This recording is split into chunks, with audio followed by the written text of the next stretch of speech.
we have a y and we have an x-axis. This is x and this is y. And there is a charge,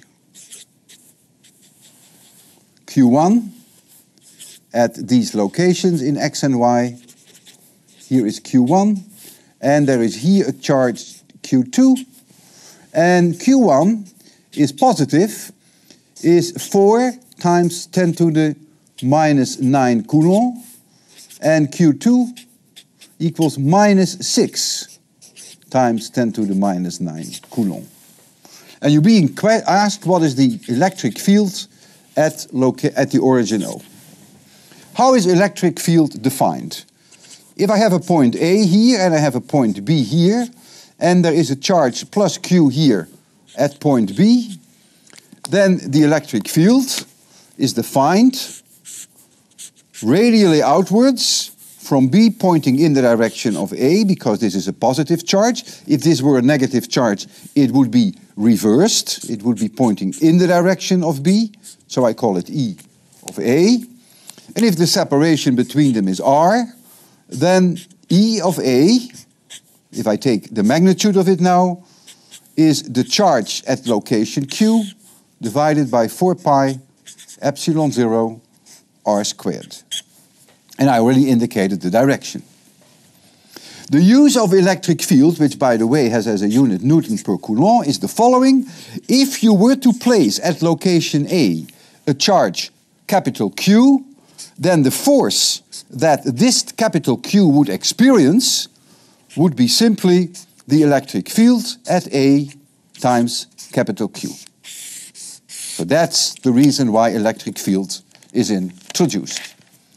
So let us now be specific here and first calculate the electric field due to this point Q1.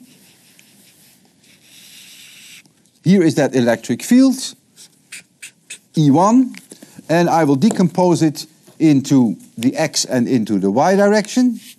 So here is E1 in the y direction, and here we have E1 in the x direction. The separation from O to Q1 is 1 meter.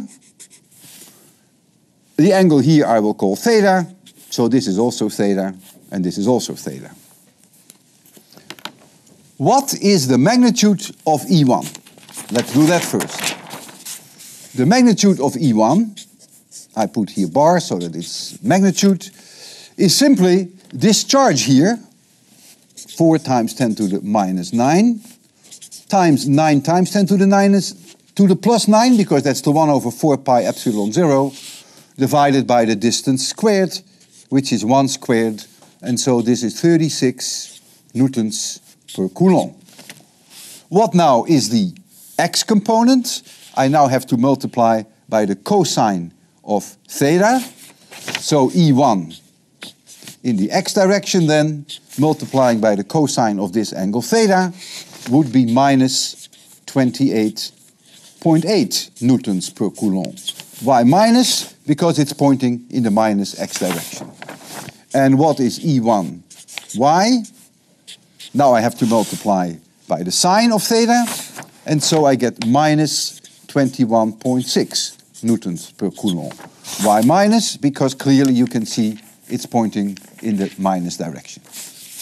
Now I have to also calculate the electric field due to Q2. Q2 is negative, so it is pointing in the direction of Q2.